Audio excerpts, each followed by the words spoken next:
Bonjour, mesdames et messieurs, bonjour frères et sœurs, bonjour tous ceux qui m'écoutent en ces instants. Que Dieu vous bénisse. Et nous savons pertinemment que l'ignorance n'est bon pour personne et plusieurs périssent par manque de connaissances. Donc aujourd'hui, nous allons parler du retour de Jésus-Christ. Jésus-Christ revient bientôt. D'ailleurs, il nous dit qu'il s'en va et il va revenir. Mais parlant du retour de Jésus-Christ, nous allons voir il y a des signes qui annoncent que Jésus-Christ revient très bientôt. Rapidement, nous allons faire une lecture. Nous allons lire dans Matthieu 24, le verset 5 à 12. Nous allons voir qu'est-ce que la Bible nous dit concernant le retour de Jésus-Christ. Il nous dit ceci. Car plusieurs viendront sous mon nom, disant, c'est moi qui suis le Christ. Et ils séduiront beaucoup de gens. Nous allons voir, il y a plusieurs qui apparaissent de nulle part pour dire, je suis le Christ. Ok, attention. Vous entendrez parler de guerre et de bruit de guerre. Gardez-vous d'être troublés, car il faut que ces choses arrivent, mais ce ne sera pas encore la fin. Donc, qu'il y ait des bruits de guerre, qu'il y ait des guerres, ce n'est pas encore la fin. Il faut que ces choses arrivent pour que Jésus-Christ puisse revenir chercher ses enfants. Donc, ce sont des signes. Une nation se lèvera contre une nation, et un royaume contre un royaume, et il y aura en divers lieux des famines et des tremblements de terre. Tout cela ne sera que le commencement des douleurs. C'est le commencement des douleurs. Que ce soit des famines, les tremblements de terre, c'est le commencement des douleurs. Alors on vous livrera au tourment et l'on vous fera mourir. Et vous serez haïs de toutes les nations à cause de mon nom. Aujourd'hui, quand tu dis que tu es chrétien, déjà on te regarde d'un œil. Si tu dis que tu es un disciple de Jésus, on te regarde d'un œil. On te considère comme un fou. Mais c'est normal. Mais vaut mieux d'être le fou de Jésus-Christ et aller auprès de Jésus-Christ le jour qu'il va venir, que tu puisses aller avec lui, que d'être le sage de ce monde et aller en l'enfer. Mourir sans Jésus, c'est aller en l'enfer. Jésus revient bientôt. Alors aussi plusieurs succomberont et ils se trahiront, se haïront les uns les autres. Plusieurs faux prophètes se lèveront et ils séduiront beaucoup de gens. Et parce que l'iniquité se sera accrue, la charité du plus grand nombre se refroidira. Mais celui qui persévère jusqu'à la fin sera sauvé. Il y aura des faux prophètes, qu'on le veuille ou pas.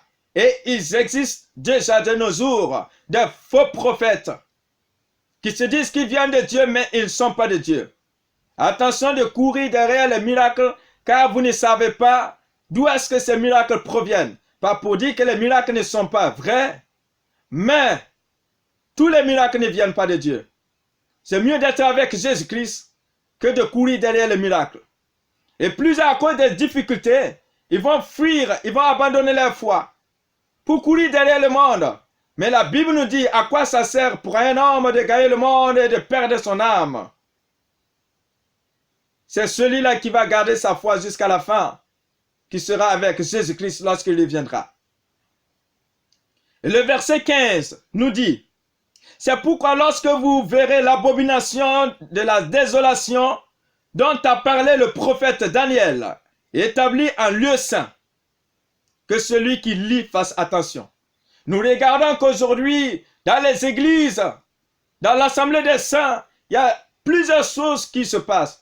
Il y a la célébration des mariages, des pratiques contre nature, il y a des avortements, il y a des décrets, des traditions qui rentrent dans les églises, des pratiques mystiques.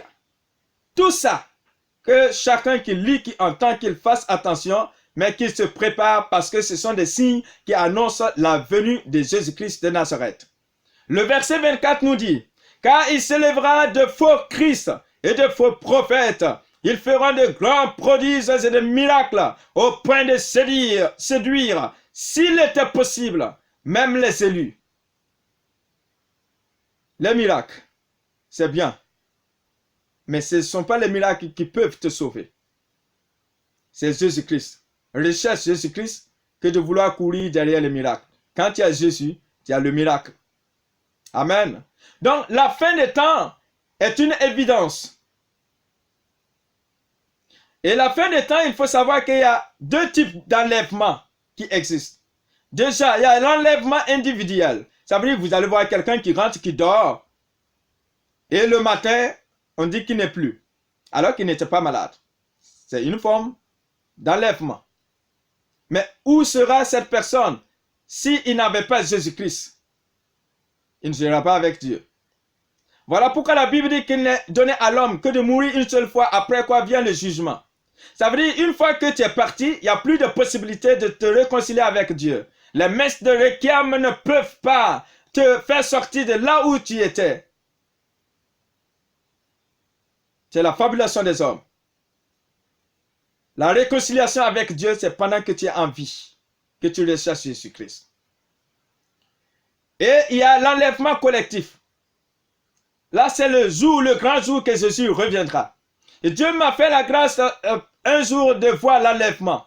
Pendant que je dormais, à un moment donné, je me retrouve dans un lieu, dans un pays, et je vois que les habitants de ce pays, chacun faisait ses activités. D'autres étaient en train de boire, d'autres étaient en train de célébrer des mariages, d'autres étaient en train de faire des affaires. Et à un moment donné, je vois que la terre commence à bouger et les maisons commencent à tomber. Et je vois que ça crie dans tous les sens. Il y avait de l'angoisse. Et je constate que ceux qui célébraient les mariages, la femme n'attend plus son époux, l'époux n'attend plus sa femme, le maire ou le bourgmestre n'attend plus ses lauréats, chacun court. Et je vois les personnes qui commencent à être enlevées. Et je me vois en train d'être détaché du sol. Et je me suis levé. L'enlèvement est une réalité. Que chaque personne se prépare. Et Jésus va revenir, c'est une réalité. Mais de quelle manière Jésus reviendra? Nous allons lire dans Apocalypse, le chapitre 16, le verset 15. Apocalypse 16, le verset 15. C'est Jésus qui parle. Il dit, voici, je viens comme un voleur. Heureux celui qui veille et qui garde ses vêtements, afin qu'il ne marche pas nu et qu'on ne voit pas sa honte. Jésus dit, je reviens, mais je ne vais pas avertir. Je viens de la manière que le voleur vient sans avertir le propriétaire de la maison. Il vient au moment où tu ne t'attends pas.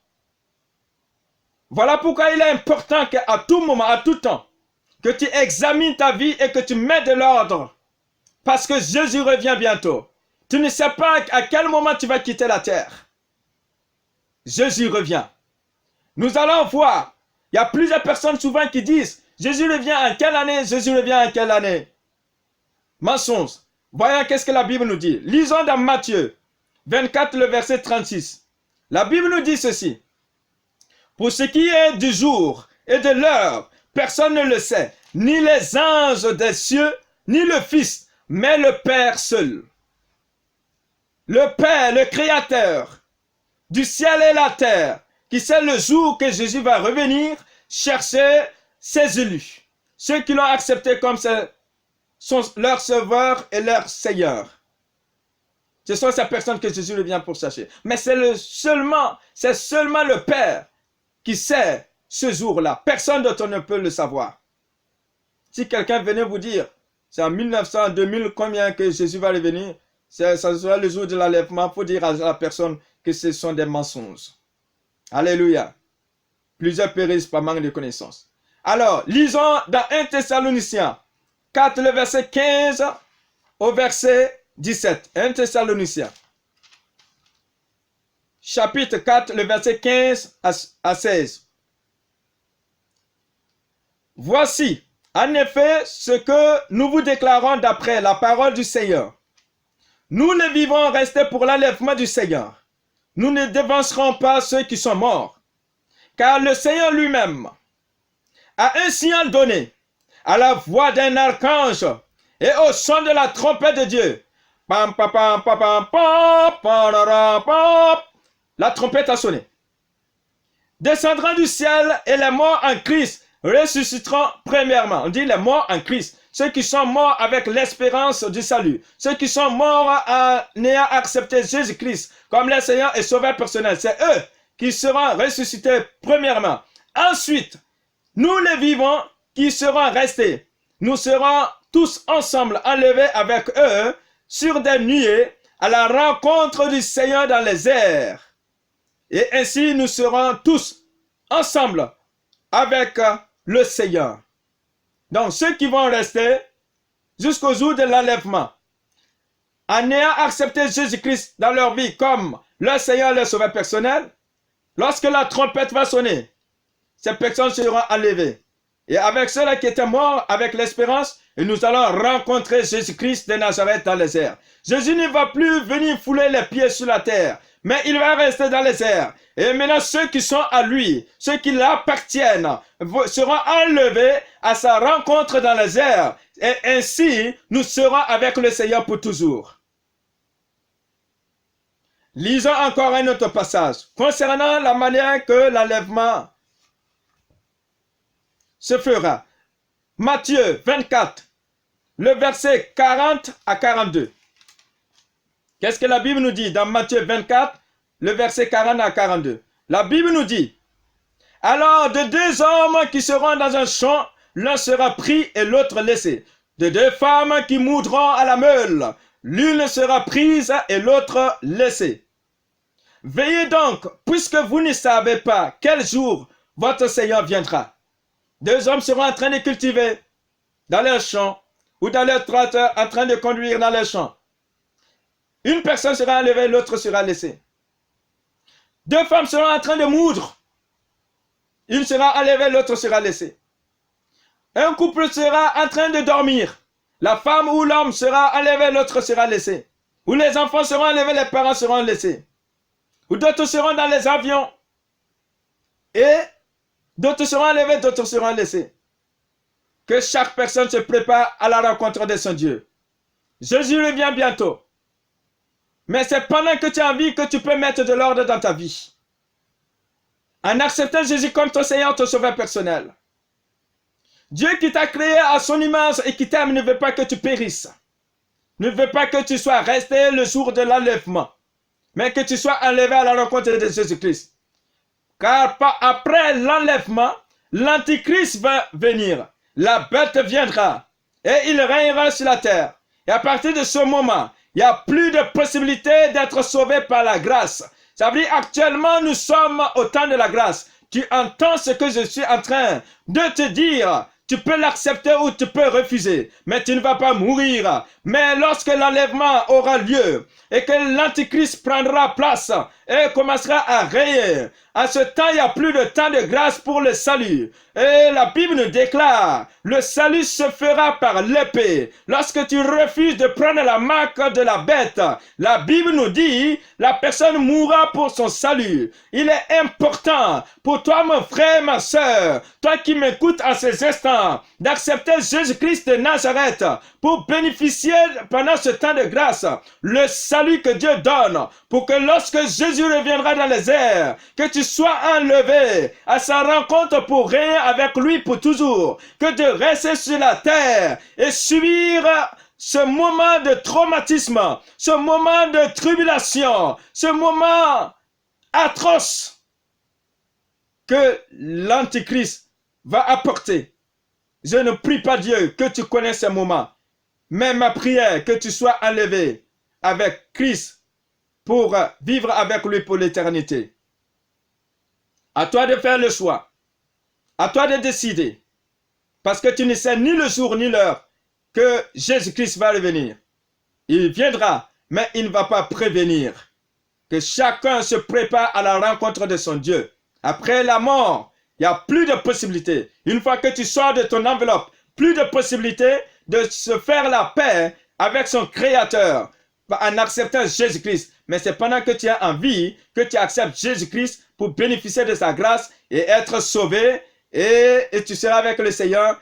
Mais sache que la vie ne t'appartient pas, le monde finira. Le ciel, la terre passeront. Mais la parole de Dieu demeure pour toujours. Et Jésus-Christ revient bientôt. Que Dieu vous bénisse. Amen.